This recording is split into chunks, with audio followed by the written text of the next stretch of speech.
I was leaning over the murky water, taking another sample into a plastic test tube, when a desperate howl, filled with pain and fear, suddenly came from somewhere above. I jerked my head up and saw a jaguar on the edge of a rocky cliff about 100 feet above the river. Its massive body was clinging to a narrow ledge with its front paws, while its back legs scraped helplessly against the sheer rock face, sending stones crashing down. I dropped the test tube and ran toward the cliff, forcing my way through thick vegetation. My heart was pounding so hard that I could hear it in my ears. A few more seconds, and the animal would fall onto the sharp rocks below. I climbed quickly up the slope, grabbing thick tree roots as the ground crumbled under my feet. The jaguar howled again in desperation, its claws slipping on the smooth stone as it held on with its last strength.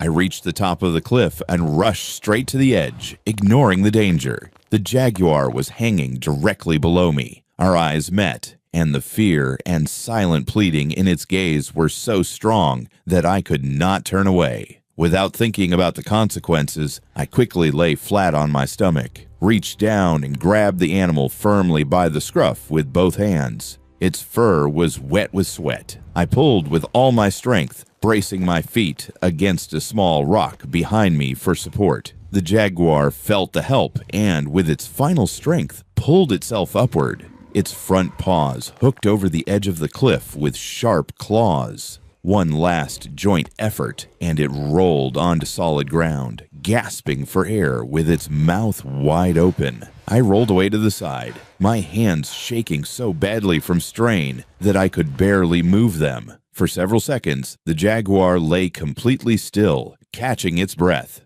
Then it stood up, turned toward me, and let out a short, low growl that sounded not threatening, but almost thankful. After that, it disappeared swiftly into the dense jungle. I sat on the ground for several minutes, trying to recover from what had happened. My breathing would not calm down. Finally, I struggled to my feet and began carefully climbing back down toward the river, holding on to tree trunks. The water samples were not going to collect themselves, and that was exactly why I was here. Our small team of environmental researchers had been working in this remote part of the jungle for 2 weeks, patiently gathering solid proof that a local chemical plant was systematically poisoning the waters of the Amazon. I returned to my worn backpack by the riverbank, took out a new test tube, and leaned over the water again at the same spot. Exhaustion hit me all at once like a heavy blanket thrown over my shoulders. Saving the jaguar had drained every bit of strength I had, and I felt every muscle in my body aching from strain. I leaned too close to the water's edge and slipped by, accident on stones slick with moisture. The water in front of me suddenly exploded in a powerful spray. A massive black body burst out of the river with a deafening splash. An enormous alligator appeared before me, at least 16 feet long, with jaws as wide as a car door. I did not even have time to scream. Everything happened too fast. Its powerful jaws snapped shut on my leg above the knee, and sharp burning pain shot through my body. The alligator lunged backward with its full weight, dragging me toward the water like a rag doll. I grabbed thick roots of a riverside tree with both hands, trying to stay on the bank at any cost, but my grip weakened with every second. Cold, muddy water rushed into my face and mouth, and I choked as I tried to breathe. The alligator pulled me deeper into the river. Its eyes looked like two cold black stones, completely emotionless. With terrifying clarity, I realized I had made a terrible mistake. I was too tired. I had lost focus.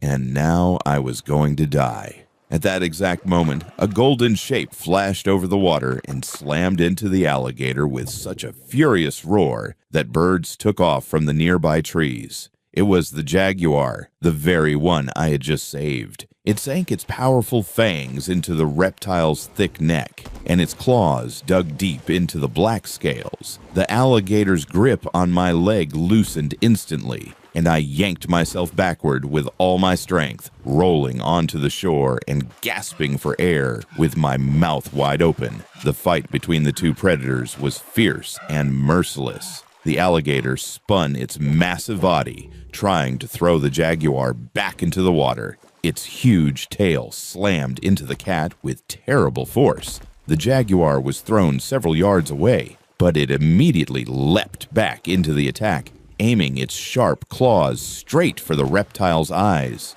Its claws tore deep, bloody grooves across the alligator's face, while its fangs searched for weak spots between the scales.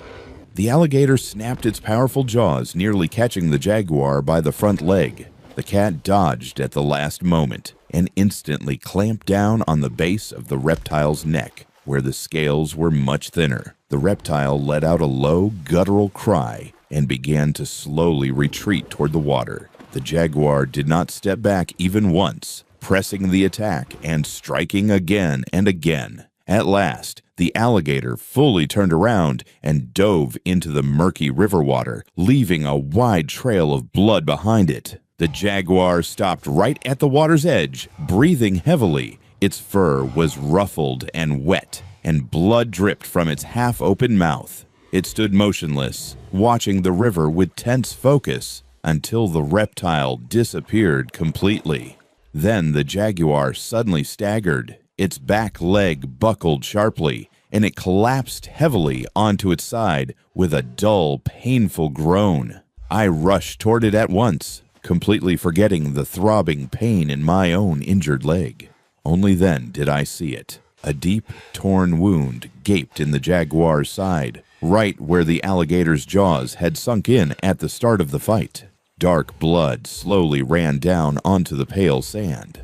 I approached carefully, trying not to make any sudden movements. The jaguar turned its head and looked at me. Its eyes were clouded with pain, but there was no hostility in them. It tried to rise onto all four legs again, tensing its muscles, but the back leg buckled beneath it once more. At that moment, I noticed another critical detail that literally took my breath away. The jaguar's belly was clearly rounded, far larger than normal for such a predator. It was a female, and she was pregnant. I slowly crouched down beside her and examined the wound as gently as possible. It was truly deep, with torn edges that were still bleeding. The bleeding was fairly heavy, and the most frightening part was that the wound was dangerously close to her rounded belly. Such an injury could easily harm the unborn cubs. It became clear that the jaguar could not walk on her own. Every attempt to put weight on the injured leg ended in another fall. I took out my radio and quickly tuned to the right frequency. "Diego, this is Carlos. I need help immediately. I have an injured jaguar, a pregnant female with a serious wound. I'm heading to the camp. Get everything ready." Diego's voice came through the speaker, tense and alarmed. "A jaguar? Are you sure, Carlos? That's dangerous." "I don't have a choice," I replied firmly. "She just saved my life from an alligator. I'll be there in about 20 minutes.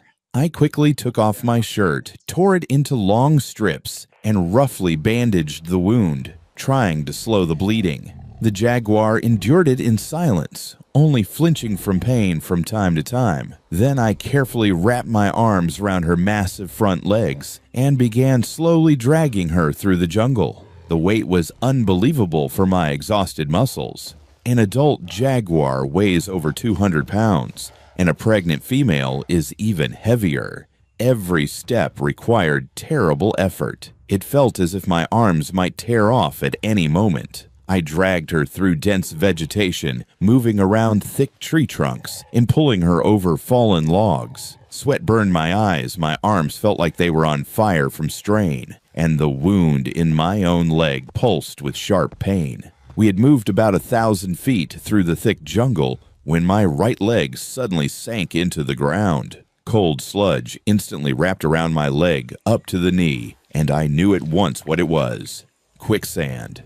I instinctively tried to yank my leg free, but the sudden movement only made me sink faster into the thick mud. My second leg began to sink as well. The jaguar, lying partly on top of me, only added more pressure with her weight, pulling me down even faster. Panic closed around my throat like icy fingers, and I suddenly could not get enough air. I let go of the jaguar and spread my arms wide, desperately trying to find something solid to grab. but my fingers only slid over wet leaves. The quicksand pulled me deeper. It was already up to my waist. The cold sludge reached my chest. My breathing turned into panicked gasps, and my heart was pounding so hard it felt ready to burst. I realized that if I did not find a way out right now, I would be buried alive within a minute. Worse still, the jaguar began sinking along with me. I saw panic in her amber eyes. She tried to rise to her feet, but her back legs were already trapped in the thick mud.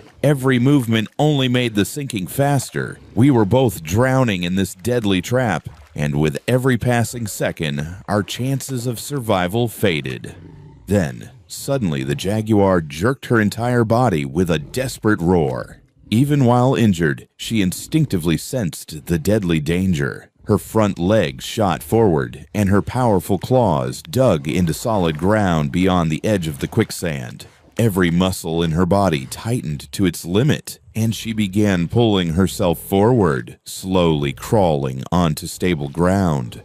I instantly grabbed her healthy back leg with both hands, using the cat as a living anchor. I pulled myself up on trembling arms and braced my elbow against the solid edge of the quicksand. One more effort, one more hard pull. One leg tore free from the thick grip with a sick sucking sound. Then the other. I rolled onto solid ground beside the jaguar and lay there for several seconds completely still, gasping for air. The female jaguar lay next to me, also breathing heavily, and looked at me with her amber eyes. In that moment, some invisible bond formed between us. We had just saved each other for the second time in a single day. The remaining distance to our camp took another 15 painful minutes. When I finally dragged the exhausted jaguar onto a small clearing in front of our tents, Diego and Maria were already waiting at the entrance. They had managed to lay out all the necessary medical equipment on a large sheet of tarpaulin.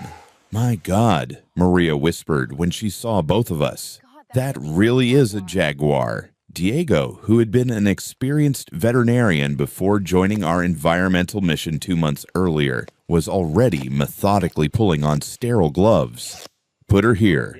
Very carefully, he ordered in a calm voice. The two of us gently moved the heavy body of the jaguar onto the tarpaulin, trying not to disturb the wound. Diego quickly examined the gaping injury, his fingers feeling along the edges. His face grew serious. "A deep tear. The fascia is damaged, but the internal organs are intact." "That's lucky. I'll clean it and stitch it now." "Maria, antiseptic and suture material." For the next 20 minutes, they worked in silence, exchanging only short phrases from time to time. The jaguar lay almost motionless, her sides rising and falling heavily. Diego carefully washed the wound with antiseptic, then placed neat stitches one by one. Maria silently handed him instruments and held the bandages. Diego had just finished the last stitch when the jaguar suddenly let out a low moan and arched her back sharply. Her breathing became fast and shallow. "What's happening to her?" I asked quickly. Diego placed a hand on the jaguar's belly and visibly went pale. "Labor has started. The stress and the injury triggered premature birth." "Is it dangerous?" Maria gripped my shoulders. "Very dangerous," Diego said, already preparing new instruments. "The cubs may be premature and weak. Carlos, bring clean towels, as many as you can. Maria, a heating pad, and warm water." The next hour was the most tense of my life. I sat by the jaguar's head, holding her muzzle with both hands, stroking between her ears, whispering calming words she could not understand, but my voice seemed to give her strength. Her massive paw instinctively reached out and wrapped around my arm, pressing it to her chest. The grip was weak from exhaustion, but it was a gesture of trust that made my heart tighten. The first cub was born as a tiny, wet bundle, no bigger than my palm. Diego quickly rubbed it with a clean towel and carefully cleared its airways. The cub suddenly let out a thin, weak squeak, but it was breathing. Diego gently placed it on a warm heating pad beside its mother. The second cub was born 10 long minutes later. just as small, with tightly closed eyes covered in a thin film. Diego repeated the procedure with professional speed. He dried the cub thoroughly and cleared its mouth and nose. Another faint squeak came from the tiny body. The third cub appeared 5 minutes after that. Diego took it in his hands, quickly rubbed it with a towel, and leaned close, listening for its breathing. His face turned almost stone-like. He gently placed the tiny body on a separate towel and slowly shook his head. "It's not breathing," he said quietly, sorrow in his voice. "Stillborn." Maria turned away sharply, wiping her tears. I clenched my jaw in pain as I stared at the motionless little body. So small, so helpless. Diego carefully picked up the dead cub and examined it closely. His brows drew together. "This is strange and disturbing. It's not from the fight with the alligator and not from the premature birth. This is something else entirely." "What do you mean?" I asked, growing uneasy. "I don't know yet," he said, turning toward the two surviving cubs, who were whining softly beside their mother. "But I don't like it. We need to run detailed tests." At that exact moment, one of the surviving cubs, the one born first, suddenly went quiet. Its tiny body began to shake with spasms. Its breathing became uneven and raspy. The tiny lips started turning blue before our eyes. "No, not this!" Diego shouted as he instantly grabbed the cub. "Don't die. Breathe. Hold on, little one." The female jaguar, hearing the panic in his voice and seeing someone take her cub, instinctively tried to rise to her feet to protect her offspring. But she was too weak after the birth and the injury. Her legs buckled, and she collapsed back down with a soft groan. Yet she continued to watch Diego closely, her eyes filled with maternal fear. Diego gently placed the tiny cub on his palm, bent over it, and began carefully giving artificial breaths. He made short, controlled breaths directly into the tiny mouth, then a gentle massage of the small chest with 2 fingers, barely touching.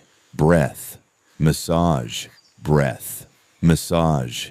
Every movement was measured with precise care. The seconds dragged on painfully, as if they had turned into hours. Maria gripped my hand so tightly that her knuckles turned white. The jaguar never took her eyes off her cub.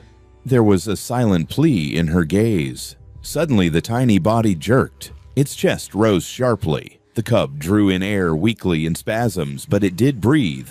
Another uneven breath. Then another, stronger this time. The cub let out a faint squeak and went still, but now its sides slowly rose and fell with each breath. "He's breathing." Diego breathed out in relief as he gently returned the cub to its mother. "He will live."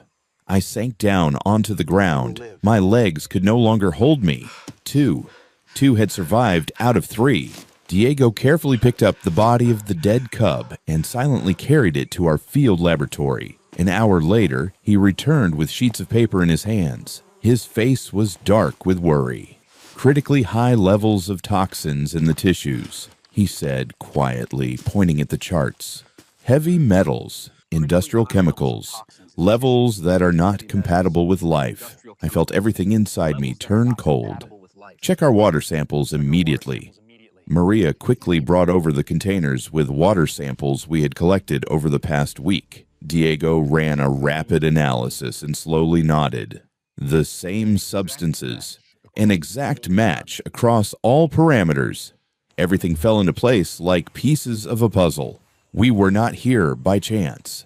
Our environmental team had been working in this sector for a month and a half, secretly collecting evidence. 6 miles upstream, a large chemical plant was operating, producing plastics and fertilizers. The plant was profitable, bringing money to its owners and jobs to the locals, but it was dumping its waste directly into the waters of the Amazon. We already knew this fact. Local residents had complained for years. Dead fish floated to the surface of the river. Wild animals fell ill. Children suffered from skin diseases. But the plant systematically bribed officials, shut down cases through judges, and delayed inspections.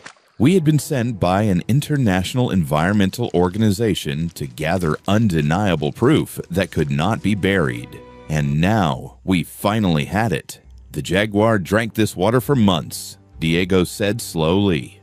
The toxins built up in her body day after day. That's why she slipped from the cliff. The poisoning disrupted her coordination and slowed her reflexes. That's why one cub was born dead and the other nearly died. They received a lethal dose of poison through the placenta before they were even born. Maria was already sitting at the laptop typing rapidly. I'm sending all the data to the capital right now. Water samples, analyses, photographs, everything without exception.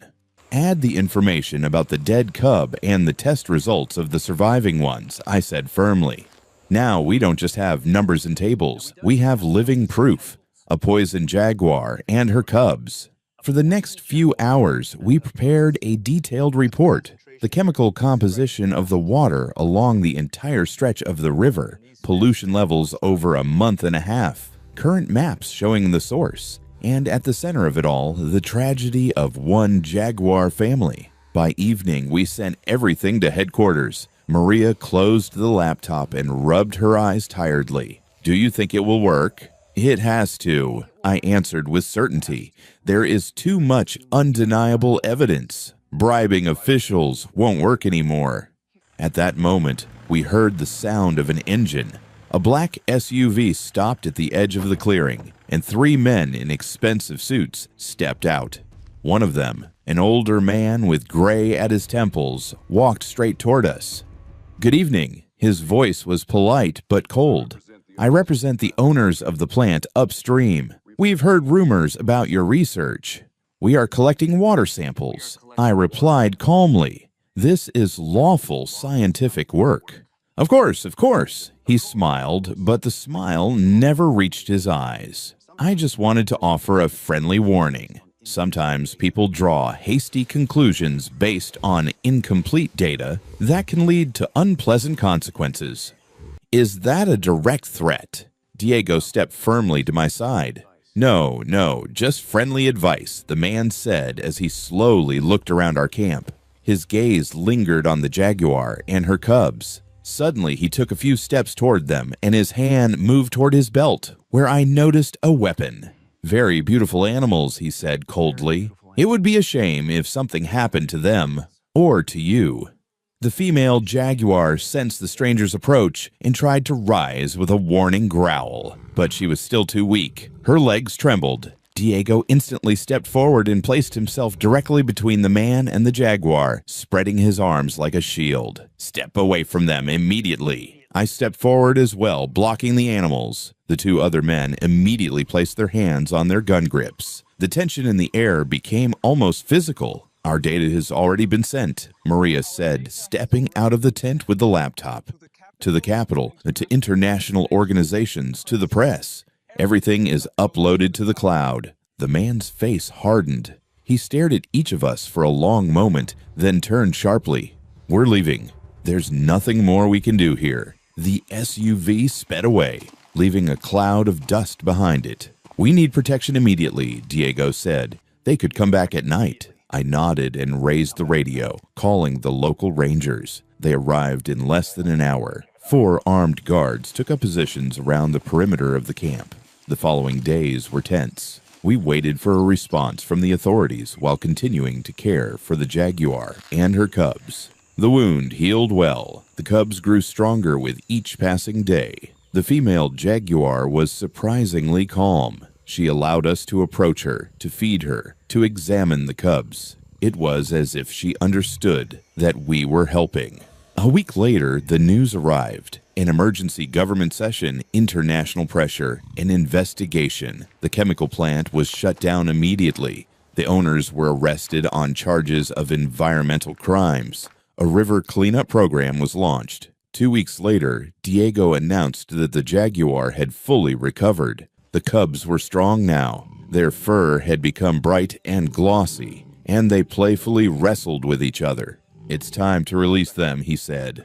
The river is being cleaned. Toxin levels are dropping. The animals can go home.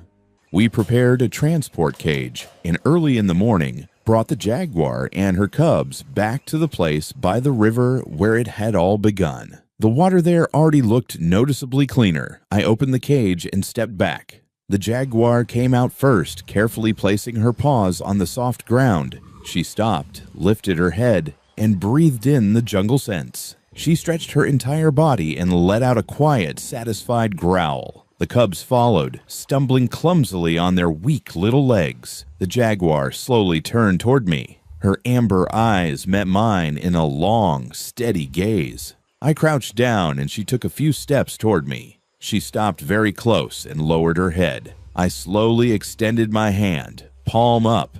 The jaguar gently touched my palm with her wet nose.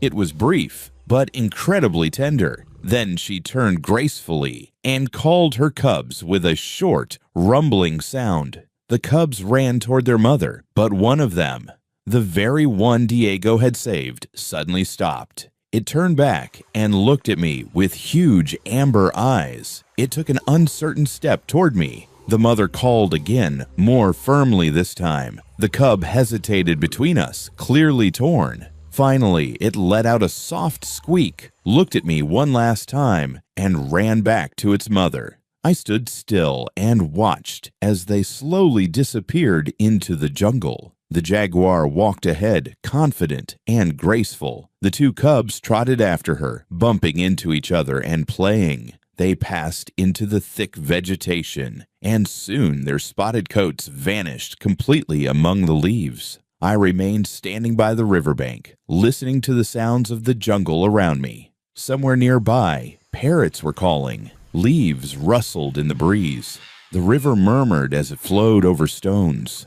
In the clear water near the shore, I suddenly noticed a silvery fish, small but alive and energetic. It swam against the current, its scales shining in the sunlight. Then I saw a second fish, and a third. Life was returning to this river, slowly but surely. One jaguar family had returned home. One river had begun to heal. One criminal factory had closed forever.